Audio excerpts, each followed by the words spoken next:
நண்பர்கள் அனைவருக்கும் வணக்கம். நம்ம ஜென்ரல் சயின்ஸ் ஃபிசிக்ஸ் பார்த்துக்கிட்டு இருக்கிறோம்.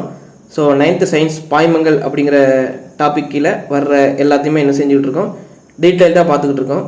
ஸோ இன்றைக்கி என்ன பார்க்க போகிறோம் அப்படின்னா ஆர்க்கிமிடிஸ் தத்துவம். இந்த ஆர்க்கிமிடிஸ் தத்துவத்தோட இந்த பாடம் நிறைவடையுது.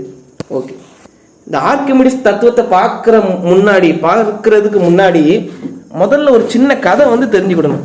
இந்த ஆர்க்கிமிடிஸ் பற்றிய கதைகளை என்ன செய்யணும், முதல்ல தெரிஞ்சுக்கிடணும். ஓகே, என்ன அப்படின்னா கிரேக்க நாடு இருக்குது. கிரேக்க நாடுல ஒருத்தர் ரோட்ல நடந்து போறாரு. ரோட்ல யுரேகா யுரேகா அப்படின்னு கத்திட்டு போறாரு. என்ன அப்படின்னா ஒட்டு துணி இல்லாம, அதான் ஹைலைட். நிர்வாணமா ரோட்ல ஓடி போறாரு, யுரேகா யுரேகா அப்படின்ட்டு. அப்ப இந்த யுரேகா அப்படின்னா என்ன அர்த்தம் அப்படின்னா கண்டுபிடிச்சிட்டேன்னு அர்த்தம். நான் கண்டுபிடிச்சேன் அப்படின்னு ரோட்ல ஓடிட்டு போறாரு. அவர் தான் ஆர்க்கிமிடிஸ். அவர் தான் இந்த ஹைட்ரோஸ்டாட்டிக் பேலன்ஸ் தமிழ்ல என்ன அர்த்தம் அப்படின்னா நீர்நிலை சமநிலை தத்துவம். இந்த தத்துவத்தை கண்டுபிடிச்சது யார் அப்படின்னா ஆர்க்கிமிடிஸ். நீர்நிலை சமநிலை தத்துவத்தை கண்டிருந்தவர் ஆர்க்கிமிடிஸ். ஹைட்ரோஸ்டாட்டிக் பேலன்ஸ் ஆங்கிலத்தில். இதை நோட் பண்ணி வச்சுக்கோங்க.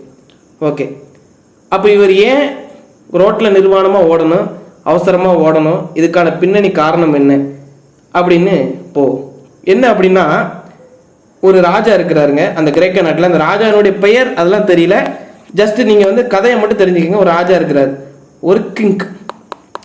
அப்போ இந்த கிங் என்ன செய்கிறாரு அப்படின்னா அவர் கையில் இருக்கிற நகையை ஃபுல்லாக கொடுக்குறாரு, எடை போடுறாரு. அந்த காலத்து தராசில் தானே இடம் போடுவாங்க. எடை போடும்போது ஒரு 10 கிலோ என்ன செய்யறாரு அப்படின்னா தங்கத்தை கொடுக்குறாரு. ஒரு பொற்கொள்ளர்கிட்ட கொடுக்குறாரு. அந்த பொற்கொள்ளரும் அந்த 10 கிலோ தங்கத்தை வாங்கி அவருக்கு ஒரு கிரீடம் செஞ்சு கொடுக்குறாரு. அந்த கிரீடத்தை ராஜா போட்டுக்கிறாரு. அப்புறம் ராஜா மறுபடியும் அந்த கிரீடத்தை ஒருத்தர் தங்கத்தை கொடுக்குறாரு அப்படின்னா என்ன செய்வாங்க அப்படின்னா டைரக்டா அந்த கிரீடத்தை வாங்கிட மாட்டாங்க, அதை எடை போட்டு பார்ப்பாங்க. எடை போட்டு பார்க்கும்போது கரெக்டாக 10 கிலோ இருக்குது. அந்த கிரீடமும் கரெக்டாக 10 கிலோ இருக்குது. தான் கிரீடம், சும்மா ஒரு இப்போ டயக்ராமுக்காக ஞாபகம் வச்சுக்கோங்க. கிரீடம் என்னது இருக்குது, கரெக்டாக 10 கிலோ இருக்குது. ராஜாவுக்கு ஓகே, நம்ம கொடுத்த தங்கத்தில் முழுமையாக கிரீடம் செஞ்சிட்டாரு அப்படின்னு சொல்லி சந்தோஷமா இருந்தார். அப்புறம் மறுபடியும் அவருக்கு நகை கிடைக்குது. ஒரு 20 கிலோ தங்கத்தை எடை போட்டு கொடுக்குறாரு. அதே மாதிரி 20 கிலோ தங்கத்துக்கு ஒரு கிரீடம் தயாரித்து கொடுக்குறாரு. அந்த கிரீடத்தை ராணிக்கு மாட்டி விட்டுறாரு, ராணிக்கு போடுறாரு. அப்போ எடை போட்டு பார்க்குறாரு, அதே 20 கிலோ எடை போட்டு பார்க்கும்போது கிரீடமும் 20 கிலோவே இருக்குது. ரைட்டு, நம்ம கொடுத்த நகைக்கு பொற்கொள்ளர் கிரீடம் செஞ்சு கொடுத்துட்டாரு. இப்போ ராணியை என்ன செஞ்சிட்டாங்க, போட்டு பார்த்துட்டாங்க. ஆனால் இருந்தாலும் ராஜாவுக்கு ஒரு சின்ன சந்தேகம். என்ன அப்படின்னா இந்த நகையை யாருக்கிட்ட நம்ம செய்ய சொன்னோமோ பொற்கொள்ளர் கொஞ்ச நாளில் ரொம்ப பெரிய பணக்காரன் ஆயிட்டாரு. அவர் வீட்டில் அதிகமான மாடு, அதிகமான குதிரை இதெல்லாம் வாங்க ஆரம்பிச்சிட்டாரு. இப்போ ராஜாவுக்கு ஒரு சந்தேகம், இவர் செஞ்ச கிரீடத்தில் எனக்கு சந்தேகம் இருக்குது. எடை போட்டு பார்த்தா கரெக்டாக 10 கிலோ இருக்குது. அதுமாதிரி ராணி செஞ்ச கிரீடமும் கரெக்டாக 8 கிலோ 20 கிலோ இருக்குது. ஆனால் எப்படி இவ்வளோ குயிக்காக பணக்காரன் ஆனார்? இவன் நம்ம கொடுத்த தங்கத்தை எதுவும் குறைச்சிட்டு வேற ஏதாவது பொருளை சேர்த்துருக்கானான்னு ஒரே கன்ஃபியூஷன் ராஜாவுக்கு. அப்போ அந்த காலத்தில் இது தங்கமா வெள்ளியா அப்படின்னு கண்டுபிடிக்கக்கூடிய கருவிலாம் இல்லை. அதை ஆர்க்கிமிடிஸ்ட சொல்றாரு. அப்போ இந்த ஆர்க்கிமிடிஸ் எப்போதுமே ஒரு தொட்டியில தான் குளிப்பார். இந்த மாதிரி ஒரு தொட்டியில தான் என்ன செய்வார், குளிப்பார். அதே மாதிரி மனுஷன் குளிக்க போயிருக்காரு. குளிக்க போகும்போது இந்த தொட்டியிலேருந்து நீர் இந்த மாதிரி வடிஞ்சிக்கிட்டே இருந்திருக்கு. ஒருத்தர் நம்ம முழுகும் போது நீர்லாம் கீழே சிந்தும்ல, அந்த மாதிரி சிந்திக்கிட்டே இருந்திருக்குது. இதை ஆர்க்கிமிடிஸ் தினமும் நடக்கிற சம்பவம் தான். இதை பார்த்த உடனே நான் கண்டுபிடிச்சிட்டேன் அப்படின்னு நிர்வாணமா என்ன செய்யறாரு, ரோட்ல ஓடிடுறாரு. இது ஒரு மிகப்பெரிய வரலாறு. அப்போ நேராக ராஜா கிட்ட ட்ரெஸ்லாம் போடலாம் கேட்காதீங்க. அதுக்கப்புறம் ட்ரெஸ்லாம் போட்டாரு, அது ஒன்றும் பிரச்சனை இல்லை. ராஜா கிட்ட முதல்ல ஒரு 2 கிலோ தங்கத்தை தாங்க அப்படின்றாரு. ராஜாவும் 2 கிலோ தங்கத்தை கொடுக்குறாரு. அப்புறம் ஒரு 2 கிலோ வெள்ளி தாங்கன்றாரு. ராஜாவும் 2 கிலோ வெள்ளியை கொடுத்துட்டாரு. அதுக்கப்புறம் அதே மாதிரி 2 கிலோ இல்லை 10 கிலோ தங்கத்தை தாங்க, 10 கிலோ வெள்ளியை தாங்க அப்படின்றாரு. அதே மாதிரி நீங்க செஞ்ச அந்த 10 கிலோ உள்ள கிரீடத்தையும் தாங்க அப்படின்றாரு. முதல்ல 10 கிலோ தங்கம், 10 கிலோ கோல்டு, அதுக்கப்புறம் அதே மாதிரி 10 கிலோ சில்வர் ஏஜி, இங்கிலீஷில் ஏஜி அப்படிம்பாங்க சில்வரு, அதுக்கப்புறம் வந்து ராஜாவினுடைய கிரீடம், இதான் கிரீடம், சும்மா ஒரு வீடு மாதிரி இருக்குது, இருந்தாலும் கிரீடம் ஞாபகம் வச்சுக்கோங்க. இது ஒரு 10 கிலோ. இந்த மூணுமே எப்படி இருக்குது அப்படின்னா 10 கிலோ இருக்குது. ஆர்கிமிடிஸ் கேட்குறாரு, அவருக்கு ஏதோ ஒரு ஐடியா வந்திருக்குது, அது எப்படி அவர் கண்டுபிடிக்கிறார் அப்படின்னு பாருங்க. என்ன அப்படின்னா ஒரு பெரிய டேங்க் ஒன்று எடுத்துக்கிட்டாரு, இந்த மாதிரி ஒரு பெரிய டேங்க் எடுத்துக்கிட்டாரு. இந்த டேங்கை எடுத்து ஃபுல்லாக என்ன செஞ்சிருக்காரு, தண்ணி நிரப்பிடுறாரு. தண்ணி நிரப்பிட்டு முதல்ல இந்த 10 கிலோ தங்கத்தை வந்து இதுக்குள்ளே போடுறாரு. அப்போ இதுக்குள்ளே போடும்போது இந்த தண்ணிலாம் வந்து என்ன செய்ய, வெளியே சிந்துமா, இந்த தண்ணியை வந்து இந்த மாதிரி ஒரு சின்ன கப்பில் பிடிச்சிக்கிறாரு. பிடிச்சி பார்க்கும்போது முதல்ல 10 கிலோ தங்கம் போட்டார்ல, இவ்வளோ தூரம் அந்த தண்ணி வந்து நிரம்புது. ரைட், ஓகே, இந்த கப்பை தூக்கி தனியாக வச்சுட்டார். அதே மாதிரி அடுத்து என்ன செய்கிறார் அப்படின்னா 10 கிலோ, முதல்ல 10 கிலோ தங்கத்தை போட்டார் தண்ணிக்குள்ளே. அதுக்கப்புறம் என்ன செய்கிறார் அப்படின்னா 10 கிலோ வெள்ளியை தூக்கி போடுறாரு. அதே மாதிரி வெள்ளியை போட்டாலும் தண்ணி வந்து என்ன செய்யும், இந்த டேங்க் ஃபுல்லாக தண்ணி இருக்குது. ஸோ இந்த பொருளை போட்டால் தண்ணி வந்து வெளியே வருமா, அப்போ வெளியே வரும்போது மறுபடியும் இன்னொரு கப்பில் பிடிக்கிறாரு. ஸோ வெள்ளியில் பார்க்கும்போது கொஞ்சம் இவ்வளோ தான் தண்ணி வந்து பிடிக்குது. தங்கத்தில் பார்க்கும்போது அதிகமான தண்ணி வந்து வெளியேறப்பட்டுருது. வெள்ளியை உள்ள மூழ்கடிக்கும் போது கொஞ்சம் குறைவான அளவு தான் தண்ணி வந்து வெளியேற்றுது. அதுக்கப்புறம் பார்த்தீங்கன்னா என்ன செய்கிறாரு அப்படின்னா, நீங்கள் வாங்கின அந்த கிரீடத்தை தாங்க அப்படின்றாரு. அந்த கிரீடத்தை தூக்கி மறுபடியும் அது ஃபுல்லாக தண்ணியை நிரப்பி, என்ன இந்த டேங்க் ஃபுல்லாக தண்ணியை நிரப்பி மறுபடியும் இந்த கிரீடத்தை தூக்கி உள்ளே போடுறாரு. இந்த கிரீடத்தை தூக்கி உள்ளே போடும்பொழுது தண்ணி வந்து எவ்வளோ வருது அப்படின்னு பார்த்தீங்கன்னா, கோல்டு இவ்வளோ அளவுக்கு தண்ணி வந்துச்சு, வெள்ளி இவ்வளோ அளவுக்கு தண்ணி வந்துச்சு. என்ன இந்த கிரீடத்தை போடும்போது எவ்வளோ அளவு தண்ணி நிரம்பிச்சு அப்படின்னு பார்த்தீங்கன்னா, இந்த மாதிரி இவ்வளோ தான் நிரம்புது. கோல்டுக்கும் சில்வருக்கும் இடையில நிரம்புது. அப்போ இதுல இருந்து இந்த கிரீடத்தில் கலப்படம் இருக்குது, ராஜா இவங்களை ஏமாத்திட்டார் அப்படின்னு சொல்லவும் ராஜாவுக்கு ரொம்ப சந்தோஷம். அதனால இந்த ஆர்கிமிடிஸ்க்கு நிறைய கிஃப்ட்லாம் கொடுப்பாரு. ஸோ இதுல இருந்து தான் வந்து ஒரு தத்துவம் வந்துச்சு. இது ஆர்கிமிடிஸ்னுடைய இது ஆர்கிமிடிஸ்னுடைய வரலாறு. இதுல இருந்து நாம என்ன தெரிஞ்சுக்க போறோம், அதுதான் முக்கியம். அதுதான் ஆர்கிமிடிஸ் தத்துவம். இது கதை. ஆர்கிமிடிஸ் இந்த கதையை வச்சு நமக்கு என்ன சொல்ல வராரு அப்படிங்கிறத பார்ப்போம். ரைட், முதல்ல அதுக்கு முன்னாடி இந்த ஆர்கிமிடிஸ் தத்துவத்தினுடைய விதியை அந்த இதை சொல்ற முன்னாடி ஒரு 2 இதை மட்டும் என்ன செய்யுங்க, ஜஸ்ட் நினைவு வச்சுக்கோங்க. என்ன அப்படின்னா, மிதப்பு தன்மையின் தத்துவத்தை விளக்கும் கருவி எது அப்படிம்பாங்க. மிதப்பும் தன்மையின் தத்துவத்தை விளக்கும் கருவி, அதாவது ஃப்ளோட்டிங் பாடிஸ்னுடைய கண்டிஷனை விளக்கக்கூடிய தத்துவம் எதுன்னு பார்த்தீங்கன்னா கார்டீசியன் டைவர் அப்படிங்கிற கருவி, தமிழில் கார்டீசியன் மூழ்கி.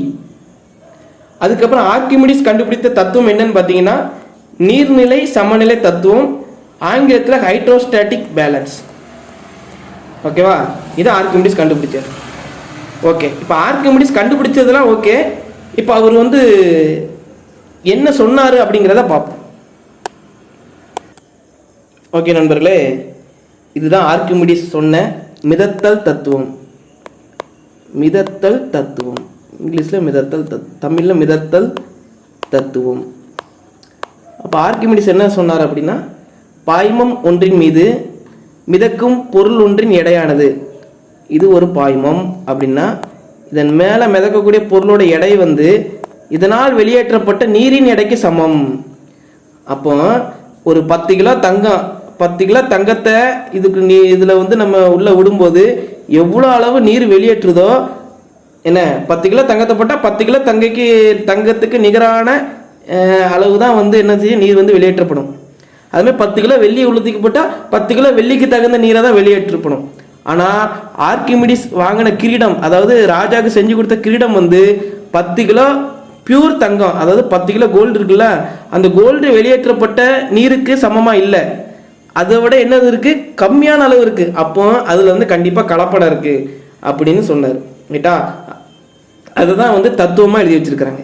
அப்போ பாய்மம் ஒன்றின் மீது மிதக்கும் பொருளின் ஒன்றின் எடையானது அப்பொருளினால் வெளியேற்றப்பட்டு பாய்மத்தின் எடைக்கு சமம். அவ்வளோதான் முதல் இது. ரெண்டாவது என்ன பார்த்தீங்கன்னா, மிதக்கும் பொருளின் ஈர்ப்பு மையமும் மிதப்பு விசையின் மையமும் ஒரே நேர்கோட்டில் அமையும். இந்த இடத்துல இந்த நேர்கோடு அப்படிங்கிறத மார்க் பண்ணிக்கோங்க. ஆப்ஷனில் எப்படி கொடுத்துருவாங்க அப்படின்னா புள்ளி அப்படின்னு கொடுத்துருவாங்க. நம்ம கேர்லெஸில் புள்ளி புள்ளி அப்படின்னு சொல்லி போட்டுருவோம். எப்போவுமே எப்படின்னா மிதக்கும் பொருளோட ஈர்ப்பு மையமும் மிதப்பு விசையின் மையமும் ஒரே புள்ளியில் அமையாதுங்க, ஒரே நேர்கோட்டில் அமையும். அப்போ என்னென்ன அந்த ரெண்டுக்கும் என்ன அர்த்தம் அப்படிங்கிறது இப்போ சொல்கிறேன் பாருங்க.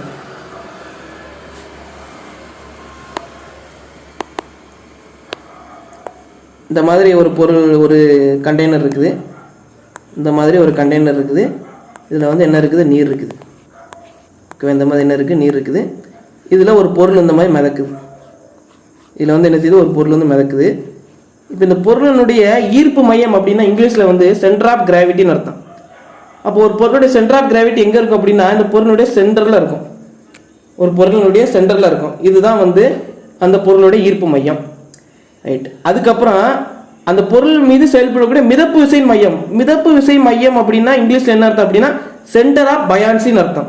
அது எங்கே இருக்கும் அப்படின்னா கொஞ்சம் இந்த ஈர்ப்பு மையத்தோட கொஞ்சம் தள்ளி இருக்கலாம், அல்லது மேலே இருக்கலாம், எங்கனாலும் இருக்கலாம்.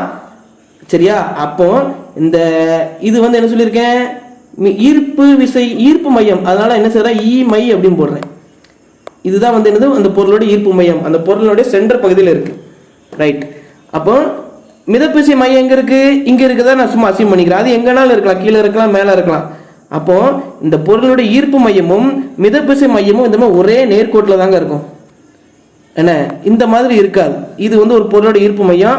அதோட மிதப்பு விசை மையம் எப்படி இருக்குன்னா ஈர்ப்பு மையம் இங்கே ஒரு கோடில் இருக்கு, மிதப்பு விசை மையம் வந்து இந்த கோடில் இருக்கு அப்படின்னா இப்படி இருக்காது. ரெண்டுமே வந்து ஒரே நேர்கோட்டில் தான் இருக்கும். இந்த மாதிரி தான் இருக்கும். என்ன, அப்போ இந்த இடத்துல ஒரே நேர்கோட்டிற்கு பதிலாக ஒரே புள்ளியும் கொடுத்துருவாங்க. ஒரே புள்ளின்னா என்ன அர்த்தம் அப்படின்னா இந்த பொருளுடைய ஈர்ப்பு மையம் இது, மிதப்பு விசை இதே இடம் தான் அர்த்தம். மிதப்பு விசையினுடைய மையமும் இதுதான் அர்த்தம். அப்போ இது தப்பு. இப்படி இருக்காது. ஒன்று இந்த பொருளுடைய ஈர்ப்பு மையம் இந்த மாதிரி மேலே இருக்கலாம், அல்லது எங்கே இருக்கலாம்? ஈர்ப்பு மையம் வந்து பொருளுடைய சென்டரில் தான் இருக்கும். மிதப்பு மையம் வந்து இந்த மாதிரி மேலே இருக்கலாம் அல்லது கீழே இருக்கலாம். ஆனால் எப்படி இருக்கும் அப்படின்னா கண்டிப்பாக ஒரே நேர்கோட்டில் இருக்கும். இந்த மாதிரி வேற வேற இடத்துல இருக்காது. அப்போ உங்களுக்கு இது புரியல அப்படின்னா இதை மட்டும் நான் வச்சுக்கோங்க. ஈர்ப்பு மையமும் மிதப்பு விசையின் மையமும் ஒரே நேர்கோட்டில் அமையும். ரிமெம்பர் பண்ணிக்கோங்க. இந்த கொஸ்டின்ஸ் உங்களுக்கு ஆப்ஷனில் வருது அப்படின்னா கண்டிப்பாக கூற்று காரணத்தில் இந்த ஒன் வீடு வந்து ரொம்ப கேட்பாங்க. என்ன, அப்போ வந்து கேர்லெஸ்ல என்ன செஞ்சிடக்கூடாது அப்படின்னா ஈர்ப்பு மையமும் மிதப்பு விசையின் மையமும் ஒரே புள்ளியில் அமையும் அப்படின்னு ஒரு ஆப்ஷன் கொடுத்துருவாங்க. தப்பி தவிர அந்த இதை போட்டுறாதீங்க. இந்த இடத்துல என்ன அப்படின்னா ஒரே நேர்கோட்டில் அமையும். முதல்ல என்ன சொல்லியிருக்கோம்? பாய்மம் ஒன்றின் மீது மிதக்கும் பொருளின் எடையானது வெளியேற்றப்பட்ட நீரின் எடைக்கு சமம். இதான் முதல் ரூல்ஸ். ரெண்டாவது, ஈர்ப்பு மையமும் மிதப்பு விசையின் மையமும் ஒரே நேர்கோட்டில் அமையும். 2 ரூல்ஸ் படிச்சாச்சு. ரைட். இன்னொன்று உங்களுக்கு தெரியும், மிதப்பு விசை செயல்படக்கூடிய புள்ளி தான் என்ன சொல்றாங்க அப்படின்னா மிதப்பு விசை மையம் அப்படின்றாங்க. அப்போ என்ன அர்த்தம்? மிதப்பு விசை எப்படி செயல்படும்? எப்போதுமே மிதப்பு விசை எப்போதுமே மேல் நோக்கி செயல்படும். அப்போ ஒரு பொருள் வந்து இந்த மாதிரி மேல் நோக்கி விசை செயல்படுது. அது செயல்பட அந்த புள்ளி இருக்கு பார்த்தீங்களா? இந்த புள்ளியை தான் நம்ம என்ன சொல்றோம் அப்படின்னா மிதப்பு விசை மையம் அப்படின்னு அழைக்கிறோம். மிதப்பு விசை மையம். ஈர்ப்பு மையங்கிறது பொருளினுடைய சென்டர்ல இருக்கும். சென்டர் ஆஃப் கிராவிட்டி, அது ஈர்ப்பு மையம். ஆக்சுவலி மெக்கானிக்ஸில் பார்த்தீங்கன்னா சென்டர் ஆஃப் கிராவிட்டி வச்சு நிறைய இருக்குது, அதாவது ஈர்ப்பு மையத்தை வச்சு. நான் ஜஸ்ட் நம்ம 10th ஸ்டாண்டர்ட் அப்படிங்கிறதுக்காக சிம்பிளாக பொருளினுடைய சென்டரில் இருக்குது அப்படின்னு சொல்லியிருக்கேன். ஆனால் ரியாலிட்டியில் பார்த்தீங்கன்னா அதுக்கு பின்னாடி நிறைய சயின்ஸ் இருக்குது. சென்டர் ஆஃப் கிராவிட்டிக்கு பின்னாடி நிறைய சயின்ஸ் இருக்குது. ஆனால் நம்ம அவ்வளோ டீப்பாக போக வேண்டாம். நீங்கள் இப்போதைக்கு உங்களுக்கு கொஞ்சம் தெரிஞ்சுக்கிற அளவுக்கு ஞாபகம் வச்சுக்கோங்க. ஒரு பொருளினுடைய ஈர்ப்பு மையம் வந்து அந்த பொருளினுடைய சென்டரில் இருக்கும் அப்படின்னு தெரிஞ்சு வச்சுக்கோங்க. அந்த பொருளுடைய மிதப்பு மையம் வந்து ஒன்று அந்த ஈர்ப்பு மையத்துடைய அடியில் இருக்கலாம் அல்லது மேலே இருக்கலாம். ஆனால் கட்டாயம் அந்த ஒரே நேர்கோட்டில் தான் அமையும். அந்த ஈர்ப்பு மையம் வந்து அந்த மிதப்பு விசை மையம் வந்து இந்த மாதிரி வேற வேற இடத்துல அமையாது. ஈர்ப்பு மையத்துக்கும் இதுக்கு இந்த மாதிரி டிஸ்டன்ஸ்ல அமையாது. ரைட்டா? இதை நினைவு வச்சுக்கோங்க. இதோட இந்த பாய்மங்கள் பாடம் வந்து என்ன ஆகுது? முடிவடைஞ்சிட்டு. பாய்மங்கள் பாடங்களில் நீங்கள் வந்து இது வரைக்கும் நடத்துனது எல்லாம் படிங்க. இன்னைக்கு நடத்தின வீடியோவில் எதுவுமே பிடிக்கல, ஜஸ்ட் இதை மட்டும் ஞாபகம் வச்சுக்கோங்க. பாய்மத்தின் எடைக்கு சமம், ஈர்ப்பு மையமும் மிதப்பு விசையின் மையம் ஒரே நேர்கோட்டில் அமையும். இந்த 2 இதை மட்டும் ஞாபகம் வச்சுக்கோங்க. அது மாதிரி மிதப்பு விசை செயல்படும் புள்ளி என்ன புள்ளி? மிதப்பு விசை மையம் அப்படின்னு வந்து என்ன செஞ்சுக்கோங்க, நினைவு வச்சுக்கோங்க. நாம் இயக்கவில்ல பாய்மங்கள் முடிச்சிட்டோம். அப்போ இந்த பாய்மங்கள்லேருந்தே அடிக்கடி கொஸ்டின் வந்துருக்குது. இன்னும் இதே மாதிரி நிறைய இயக்கவிலிருந்து நிறைய டீப்பாக பார்க்க போகிறோம். சயின்ஸ் வந்து நம்ம என்ன செய்ய போகிறோம்? கம்ப்ளீட் பண்ண போகிறோம். இப்போ உங்களுக்கு இப்போ வீடியோஸ் தான் வந்து அதிகமான வீடியோஸ் இருக்குமே தவிர அதுக்கு உள்ளே இருக்கிற கண்டென்ட் வேறு 5 1 வீடு தான். ஏன் அந்த 5 1 வீடு நம்ம இவ்வளோ கஷ்டப்பட்டு டீப்பாக நடத்த வேண்டியது இருக்குது அப்படின்னா ஒரு தடவை வீடியோ பார்த்துட்டிங்கன்னா அந்த 1 வீடை மறக்கக்கூடாது. இன்னும் உங்களுக்கு சயின்ஸ் வந்து வீடியோ பார்த்தா மட்டும் போதாது, வாரம் வாரம் நம்ம கண்டக்ட் பண்ணக்கூடிய டெஸ்ட் அட்டன் பண்ணுங்க. அந்த டெஸ்ட் அட்டன் பண்ணும் பொழுது உங்களுக்கு எப்படி படிக்கணும் அப்படிங்கிறது இன்னும் கிளியர் ஆயிரும். என்ன உங்களுடைய வேலை நேராக என்ன செய்றீங்க, வீடியோ பார்க்குறீங்க, ஒரு நோட்டில் எழுதுறீங்க, அதே பாடத்தை ஸ்கூல் புக்கில் வாசித்து பார்க்குறீங்க, புரியுதான்னு பார்க்குறீங்க, புரிஞ்சிருச்சு ஓகே. அதுக்கப்புறம் என்ன செய்றீங்க அப்படின்னா நேராக ஒரு நோட் எடுங்க, நேராக நம்ம ஞாயிற்றுக்கிழமை நம்ம டெஸ்ட் கண்டக்ட் பண்ணுறோம், அந்த டெஸ்ட் அட்டன் பண்ணி பாருங்க. அந்த டெஸ்ட் அட்டன் பண்ணதுக்கப்புறம் அந்த டெஸ்ட்டுக்கான விளக்கம் ஒரு வீடியோ போடுறோம், அந்த வீடியோ பாருங்க. அந்த வீடியோ பார்த்ததுக்கப்புறம் சயின்ஸு முடிஞ்சு போச்சு. கம்ப்ளீட்டாக உங்களால் என்ன செய்ய முடியும், எல்லா கொஸ்டினுக்கும் ஆன்சர் பண்ண முடியும். நம்ம அந்த மாதிரி தான் நடத்துகிறோம், ஸ்கூல் புக்கில் உள்ள எல்லா கண்டென்ட்டையும் நடத்திருக்கிறோம். இப்போ இயக்கவியல் பார்த்துக்கிட்டு இருக்கிறோம், அதுக்கப்புறம் ஒளியல், அதாவது லைட்டுன்னு சொல்லக்கூடிய ஒளியல் இருக்குது, அப்புறம் சவுண்ட் இருக்குது, இந்த மாதிரி எல்லாமே இருக்குது. எல்லாத்தையும் நம்ம தெளிவாக பார்த்துட்டோம் அப்படின்னா ஃபிசிக்ஸ்லேருந்து கேட்கக்கூடிய 3 கொஸ்டின் நம்ம ஈஸியாக அட்டன் பண்ணிடலாம். மேக்ஸிமம் ஃபிசிக்ஸ்லேருந்து 3லேருந்து 4 கொஸ்டின் கேட்பாங்க, அட்டன் பண்ணிடலாம்.